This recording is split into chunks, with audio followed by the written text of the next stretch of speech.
Hi అండి, అందరికీ నమస్తే. నేను మీ సునీల్ మద్దాల. డబ్బులు లేవండి, ప్లీజ్ దయచేసి డబ్బులు మాత్రం అడగద్దు. ఎందుకంటే డబ్బులు లేవు. ఇక్కడ ఎవరు మాట్లాడుతున్నారు ఈ మాట అంటే కనుక ఆంధ్రప్రదేశ్ గౌరవ ముఖ్యమంత్రి వర్యులు నారా చంద్రబాబు నాయుడు గారు, అలాగే పవన్ కళ్యాణ్ గారు కూటమి మొత్తం మాట్లాడే ఏకైక మాట డబ్బులు లేవని చెప్పండి. ఎవరికి చెప్పాలి? డబ్బులు లేవండి బాబు, ఇక్కడ అసలు ఆంధ్రప్రదేశ్లో నయా పైసా లేదు, ఖాళీగా ఖజానా కనిపిస్తుంది అని అయితే కనుక చెప్తున్నారు. ఏ మీటింగ్ జరిగినా పార్టీ ప్లేనరీ, పార్టీ క్యాబినెట్ సమావేశాల్లో కానీ కొన్ని ఇంపార్టెంట్ మీటింగ్లో కానీ చంద్రబాబు నాయుడు గారు కింది స్థాయి ఎమ్మెల్యేలకు కానీ ఎంపీలకు కానీ ఇచ్చే సూచనల్లో ఒకటి మాత్రం ఇది ఉంటుంది ఖచ్చితంగా. ఏంటంటే ఎప్పటికప్పుడు ప్రజల్లోకి మీరు ఒక అంశాన్ని తీసుకెళ్ళాలి. ఏంటి అంశం? డబ్బులు లేవని చెప్పండి. పూర్తిగా నేను చెప్పే ముందు నాది రిక్వెస్ట్ ఉంది, ప్లీజ్ లైక్ చేయండి, నాకు మోటివేషన్గా ఉంటుంది. మర్చిపోద్దు, కొత్త వాళ్ళైతే కనుక పక్కాగా సబ్స్క్రైబ్ చేసుకోవడం మన ఛానల్ని. పార్టీలకు అతీతంగా పనికొచ్చే వీడియోలు అయితే కనుక మీ ముందుకు తీసుకురావడానికి ప్రయత్నం చేస్తూ ఉంటాను. కాబట్టి లైక్ చేయండి, ఖచ్చితంగా సబ్స్క్రైబ్ అయితే చేసుకోండి. ఏంటంటే డబ్బులు లేవండి, అన్నిసార్లు మీరు చూడవసరలా, చూసినా మన దగ్గర ఏమీ లేవు. వాస్తవంగా అయితే కనుక డబ్బులు లేవు అనే విషయం మీకు నాకు తెలిస్తే సరిపోదు. కాబట్టి ఎమ్మెల్యేలకి మంత్రులకి తెలిస్తే సరిపోదు, నాకు తెలిస్తే సరిపోదు. కాబట్టి ఈ విషయాన్ని ప్రజల్లోకి మీరే తీసుకెళ్ళాలి అని దిశానిర్దేశం చేస్తున్నారు గౌరవనీయులైనటువంటి ముఖ్యమంత్రి వర్యులు నారా చంద్రబాబు నాయుడు గారు. డబ్బులు లేవు, ఆంధ్రప్రదేశ్లో డబ్బులు లేవు, ఖజానా ఖాళీ అయిపోయింది. కాబట్టి ఈ విషయం మనకు తెలిస్తే కాదు, ప్రజల్లోకి తీసుకెళ్ళండి అని క్యాబినెట్ సమావేశంలో పర్టికులర్గా స్ట్రెస్ మామూలుగా గట్టిగా బల్ల మీద మరి ఈ విషయం చెప్పడం జరిగింది.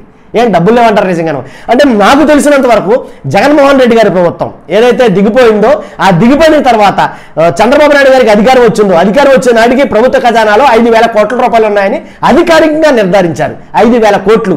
తర్వాత జస్ట్ ఒక 10 days పోయిన తర్వాత మరలా మొత్తం అన్నీ అయిన తర్వాత కేంద్ర ప్రభుత్వం నుంచి ఆంధ్రప్రదేశ్కి రావాల్సిన రెవెన్యూ కానీ మిగిలిన వాటన్నిటికి సంబంధించి ఒక 5,500 కోట్ల రూపాయలు ఏంటి ఆ రాష్ట్ర ప్రభుత్వానికి వచ్చాయని చెప్పేసి అధికారికంగా నిర్ధారించారు.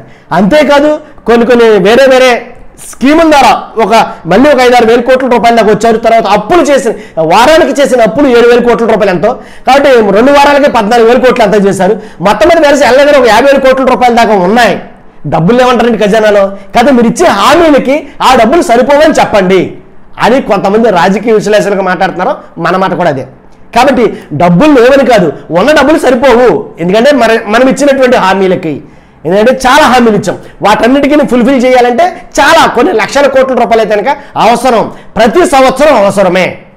కాబట్టి అందు గురించి చంద్రబాబు నాయుడు గారు ముందరి కాళ్ళకు బంధం అన్నట్టుగా ప్రజల్లోకి ఒక అంశాన్ని మాత్రం పూర్తిగా తీసుకెళ్ళండి. ఏంటి అంశం అంటే కనుక డబ్బులు లేవు, ఏపీ ఖజానాలో డబ్బులు లేవు, ఎవరు అడగొద్దు, డబ్బులు మాత్రం అడగొద్దు, ఏమడినా పర్వాలేదు అని ఎమ్మెల్యేలకి ఎంపీలకి చెప్పి ఈ మాటను ప్రజల్లోకి తీసుకెళ్ళమని చెప్పేసి ఆయన చెప్పడం జరిగింది.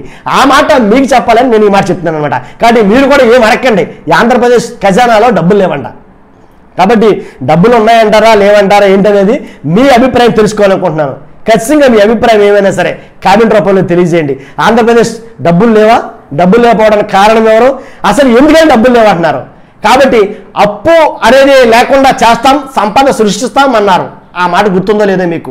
కాబట్టి డబ్బులు లేకపోయినా పర్వాలా, ఎందుకంటే చంద్రబాబు నాయుడు గారు అపర చాణక్యుడు. కాబట్టి ఆయన సంపద సృష్టించగలడన్న నమ్మకం నాకు ఉంది. మీకుందా నమ్మకం? కాబట్టి సంపద సృష్టిస్తానన్న ఆ ముఖ్యమంత్రి గారు డబ్బులు లేవు అనే మాట చెప్పనవసరంలా నన్ను అడిగితే కనుక. 100% సంపద సృష్టించి ఇవిగో డబ్బులు అని చెప్పొచ్చు. కానీ సంపద సృష్టించడానికి కొంచెం టైం కావాలి, కొంచెం వ్యవధి కావాలి. కానీ ఈ వ్యవధి తీసుకోవడం కోసం ప్రజలకు ఒక మాట అయితే తీసుకెళ్ళండి. ఏంటంటే డబ్బులు లేవని చెప్పండి ముందు వాళ్ళకి. ఈ లోపల నేను ఎలాగో సంపాదించేస్తాను, సంపద సృష్టించి సంపాదించిన తర్వాత అప్పుడు డబ్బులు ఉన్నాయని చెప్దాం అని ఆయన ఆలోచన ఏమో ఆయన ఆలోచనలు అందుకోవడం మినిమం డిగ్రీ పైన అది కష్టం. కాబట్టి నాకు అంత స్థాయి అయితే లేదు వాస్తవంగా.